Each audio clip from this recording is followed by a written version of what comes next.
اور دیکھیں آپ کو بتا دیا گیا ہوگا کہ آپ کو 24 اور 25 مئی کی درمیانی رات میں کسی ٹائم پہ لے جایا جائے گا مینا میں۔ بہت سے لوگ ضد کر رہے ہوں گے اور وہ یہ غلطی کریں گے کہ وہ کہیں گے کہ وہ کہہ رہے ہوں گے کہ ہم پیدل جائیں گے مینا میں اور صبح کے ٹائم جائیں گے،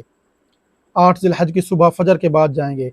تو آپ نے یہ غلطی نہیں کرنی، آپ اپنی بسوں میں بیٹھ کر ہی جائیں۔ اگر آپ پیدل گئے تو آپ کے لیے بہت مشکلات کا سامنا کرنا ہوگا، کیونکہ اس دفعہ نسخ کارڈ کے ذریعے چیکنگ ہوگی سب کی اور پھر آگے جانے دیا جائے گا۔ تو آپ آسانی کے ساتھ اپنی بسوں میں بیٹھ کر ہی جائیں۔ اکیلے گئے تو آپ کے لیے بہت زیادہ مشکلات اور پریشانیوں کا سامنا کرنا پڑ سکتا ہے اور بہت مشکلات آپ کے لیے ہوں گی،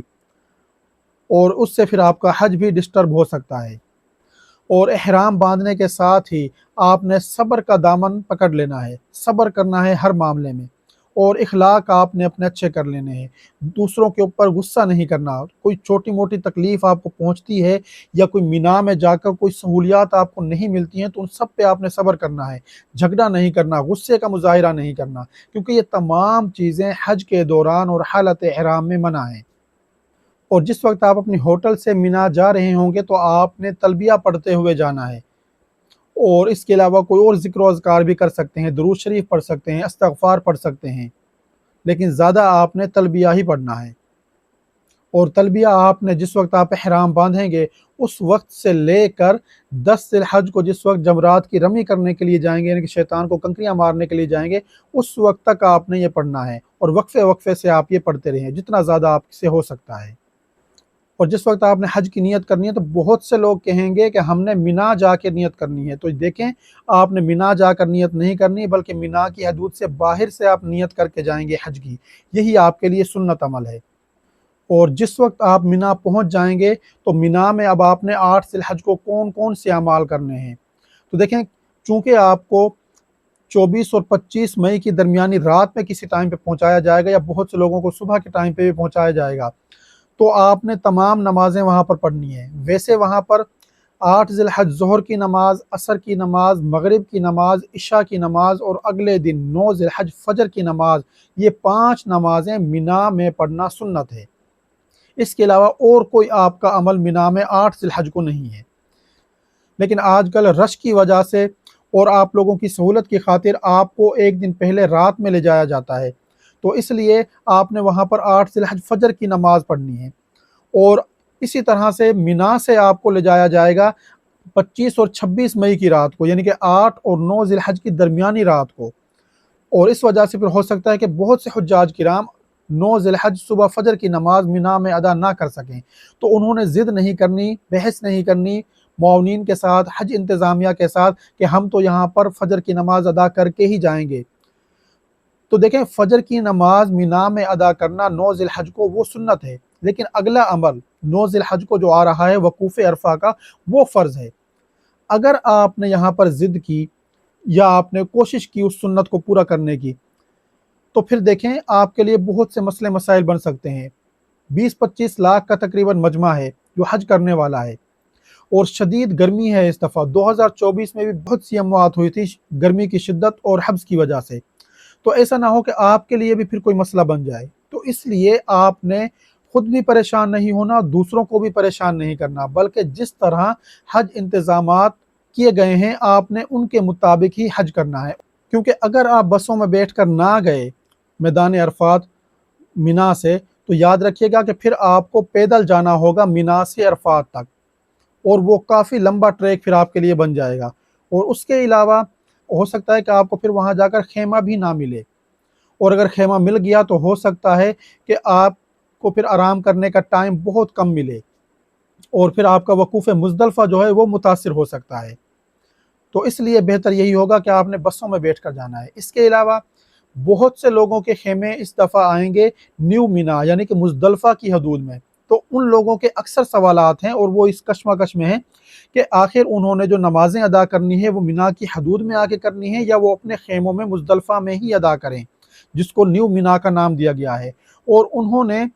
جو راتیں گزارنی ہے وہ راتیں گزارنے کے لیے مینا کی حدود میں آئیں گے یا انہوں نے اپنے خیموں میں ہی راتیں گزارنی ہیں۔ تو دیکھیں اس کی مثال اس طرح سے ہے کہ جیسے کسی مسجد میں آپ جاتے ہیں نماز پڑھنے کے لیے، اور مسجد فل ہوتی ہے اور باہر صفیں بنی ہوئی ہوتی ہیں اور آپ بھی ان صفوں میں کھڑے ہو جاتے ہیں، تو اس طرح سے آپ کو مسجد میں نماز ادا کرنے کا ثواب ملتا ہے، کیونکہ مسجد میں جگہ نہیں تھی، مسجد فل تھی اور باہر صفیں بندی گئیں۔ اسی طرح سے مینا کی حدود فل ہو چکی ہے، وہاں پر خیمے بن چکے ہیں، اور لوگوں کے رش کی وجہ سے مینا کی حدود سے باہر خیمے بنائے گئے ہیں، اور اسی طرح سے آپ ان خیموں میں قیام کریں گے، لیکن آپ کو اجر و ثواب مینا کی حدود میں قیام کرنے کا ملے گا۔ مینا کی حدود میں نمازیں پڑھنے کا ثواب آپ کو ملے گا جب آپ اپنے نیو مینا یعنی کہ مزدلفہ کے خیموں میں جس وقت آپ نماز ادا کریں گے۔ اس کے علاوہ اگلا جو مسئلہ بنتا ہے وہ یہ ہے کہ آپ نے نمازیں قصر پڑھنی ہے یہاں پر یا پوری پڑھنی ہے۔ تو دیکھیں، جو لوگ مسافر ہیں انہوں نے تو قصر پڑھنی ہے، ان کا تو یہاں پر کسی قسم کا کوئی مسئلہ ہے ہی نہیں، اور جو لوگ مقیم ہیں مسئلہ ان کا ہے، تو جو لوگ مقیم ہیں وہ یہاں پر پوری نماز ادا کر سکتے ہیں۔ اس کے علاوہ ایک طبقہ ایسا بھی ہے کہ جو یہ کہتا ہے کہ چاہے ہم مقیم ہیں یا ہم مسافر ہیں، ہم نے حج کے 5 دنوں میں قصر نمازیں ہی ادا کرنی ہیں، کیونکہ نبی کریم صلی اللہ علیہ وسلم نے اور صحابہ نے، چاہے وہ مقیم صحابہ تھے اور چاہے وہ مسافر صحابہ تھے، ان سب نے حج کے 5 دنوں میں نمازیں قصر ادا کی تھیں، ان کی یہ دلیل ہے۔ تو اس لیے جس طبقہ سے بھی آپ کا تعلق ہے اور جو آپ کے علماء نے آپ کو بتایا ہے، تو ان ہدایات پہ آپ نے عمل کرتے ہوئے یا جس طرف آپ کا دل مطمئن ہے آپ نے اس طرح سے نمازیں پڑھنی ہے، لیکن پڑھنی ضرور ہیں۔ دوسری چیز یہ کہ وہاں پر نمازوں کے لیے بحث و تکرار نہیں کرنی، کسی کے ساتھ جھگڑا نہیں کرنا، وہاں پر مناظرے نہیں کرنے۔ بہت سے لوگوں کو دیکھا ہے کہ وہ دوسرے لوگوں کو قائل کرنے کی کوشش کرتے ہیں کہ آپ نماز ٹھیک نہیں ادا کر رہے اور اس طرح سے نمازیں ادا کرنی ہیں، تو اس لیے وہاں پر مناظرے نہیں کرنے، بلکہ آپ نے آرام سکون کے ساتھ اپنی نمازیں ادا کرنی ہیں۔ اور نمازوں کے علاوہ آپ وہاں پر بار بار تلبیہ پڑھتے رہیں، درود شریف پڑھتے رہیں، کوئی اور ذکر و اذکار کرنے ہیں وہ کریں، اور دعاؤں میں مصروف رہیں، اور آرام کرنا چاہتے ہیں تو آپ آرام کریں۔ اور اس دوران آپ نے حالت احرام کی پابندیوں کا خصوصی طور پہ خیال رکھنا ہے، کیونکہ احرام آپ کا فرض ہے، کیونکہ باقی آپ کا کوئی وہاں پر اعمال نہیں ہے، 5 نمازوں کے علاوہ وہ سنت ہیں وہاں پر ادا کرنی، اور احرام آپ کا فرض ہے، ان کی پابندیوں پہ آپ نے لازمی عمل کرنا ہے۔ کیونکہ اگر احرام کی پابندیاں ٹوٹ گئی تو یاد رکھیے گا کہ پھر جس طرح سے جو آپ سے غلطی ہوگی اس غلطی کے حساب سے آپ پر فدیہ یعنی کہ دم، صدقہ یا بدنہ واجب ہو سکتا ہے۔ اس کے علاوہ فضول قسم کی گفتگو وہاں پر آپ نے نہیں کرنی، لڑائی جھگڑا نہیں کرنا، بحث و مباحثہ نہیں کرنا، ایک دوسرے پر غصے نہیں ہونا، دوسروں کو تکالیف نہیں پہنچانی۔ اگر کوئی چھوٹا موٹا مسئلہ بن بھی جاتا ہے تو فوراً اللہ رب العزت کی رضا کے لیے اسے معاف کر دیں۔ اور بہت سے لوگ 8 ذی الحج کو مینا میں دن کے وقت ادھر ادھر گھوم رہے ہوتے ہیں، تو آپ نے یہ کام نہیں کرنا۔ گرمی بہت شدید ہے، بلا ضرورت آپ نے دھوپ میں گھومنے پھرنے کے لیے ادھر ادھر نہیں جانا۔ بہت سے لوگوں کو شوق ہوتا ہے کہ وہ مینا کے خیموں کو دیکھنے کے لیے چلے جاتے ہیں کہ فلاں ملک کے خیمے کس طرح کے ہیں، ہمارے تو اس طرح کے ہیں، تو ان چیزوں میں کچھ نہیں رکھا اور آپ نے یہ اعمال نہیں کرنے، کیونکہ اگر آپ کی طبیعت خراب ہو گئی تو پھر اگلے حج کے جو ایام ہیں وہ پھر آپ کے متاثر ہوں گے۔ اور پانی آپ نے زیادہ سے زیادہ پینا ہے تاکہ جسم میں پانی کی کمی نہ ہو، اور ORS کے جو ساشے ہیں وہ آپ نے ساتھ لے کر جانا ہے، ان کو آپ پانی میں مکس کر کے پیتے رہیں۔ اور جس وقت آپ باہر نکلیں دن کے وقت تو آپ نے چھتری کا استعمال لازمی کرنا ہے، تاکہ جو دھوپ کی تپش ہے ڈائریکٹ اس کی جو گرم شعائیں ہیں وہ آپ تک نہ پہنچیں۔ اور ہلکی پھلکی غذائیں آپ نے وہاں پر کھانی ہیں، اور زیادہ سے زیادہ پیدل چلنے سے آپ نے بچنا ہے، اور اپنی انرجی کو سیو کر کے رکھنا ہے، کیونکہ اصل سمجھدار حاجی وہی ہے جو حج کے تمام اعمال اس طرح سے ادا کرے کہ اپنی طاقت کو بھی بچا کر رکھے۔ اور اگر آپ کو وہاں پر کوئی مسئلہ درپیش آتا ہے، آپ بچھڑ جاتے ہیں یا کوئی بھی مسئلہ آپ کا بنتا ہے، تو آپ وہاں پر حج معاونین جو کھڑے ہوں گے ان سے آپ پوچھ سکتے ہیں، اور سیکورٹی والے جو لوگ وہاں پر ہوتے ہیں، شرطے یا سعودی پولیس والے، ان سے آپ وہ چیزیں پوچھ سکتے ہیں۔ پاکستانی معاونین ہیں، انڈین معاونین ہیں یا بنگلہ دیشی معاونین، ان سے آپ پوچھ سکتے ہیں، وہ سب ایک دوسرے کی مدد کرتے ہیں۔ یا آپ کا تعلق جس کنٹری سے بھی ہے اور آپ کے معاونین وہاں پر ہوں تو آپ ان سے پوچھ سکتے ہیں، یا دوسرے ممالک کے معاونین سے بھی آپ پوچھیں گے تو وہ بھی آپ کو گائیڈ کر دیں گے۔ اور جس ٹائم پر بھی آپ مینا میں پہنچیں گے تو آپ نے اپنے آرام کا خیال لازمی رکھنا ہے، اپنی نیندیں وہاں پر لازمی پوری کرنی ہے۔ اگر آپ کو رات میں سونے کا ٹائم نہیں ملتا ہے اس ٹائم پہ، یعنی کہ آپ کو پہنچایا جاتا ہے مینا میں، تو آپ پھر دن میں وہاں پر آرام کریں اور دن میں اپنی نیند پوری کر لیں، کیونکہ اگلی رات میں پھر دوبارہ آپ کو میدان عرفات میں لے جایا جائے گا۔ کیونکہ جب آپ کی نیند پوری ہوگی، آپ فریش ہوں گے، تو آپ اگلا دن وقوف عرفہ جو کہ فرض ہے وہ آپ پھر اچھے طریقے سے ادا کریں گے۔ اور دیکھیں حج کا احرام باندھتے ہی یہ کچھ چیزیں آپ نے لازمی اپنے ساتھ رکھ لینی ہیں۔ وہ کیا ہے؟ نمبر 1 صبر۔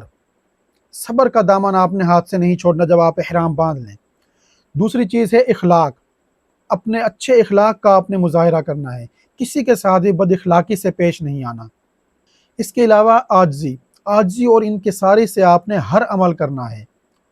اور اس کے علاوہ ہے اخلاص، کہ آپ کا ہر عمل، ہر رکن وہ اللہ رب العزت کی رضا کے لیے ہو، اس میں کسی بھی قسم کا کوئی بھی دنیاوی دکھلاوا شامل نہ ہو،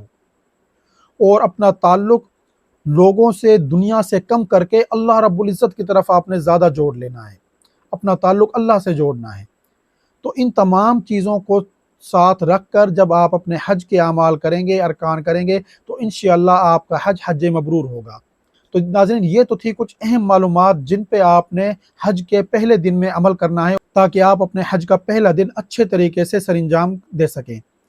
تو ناظرین اگر آپ کو میری یہ دی ہوئی معلومات پسند آئی ہیں تو انہیں اپنے دوسرے ساتھیوں کے ساتھ بھی لازمی شیئر کریں تاکہ وہ بھی ان چیزوں سے فائدہ اٹھا سکیں، اور آپ کا اگر کوئی بھی سوال ہے حج سے ریلیٹڈ تو آپ وہ کمنٹ کر کے پوچھ سکتے ہیں، تو انشاءاللہ آپ کو اس کا جواب دیا جائے گا۔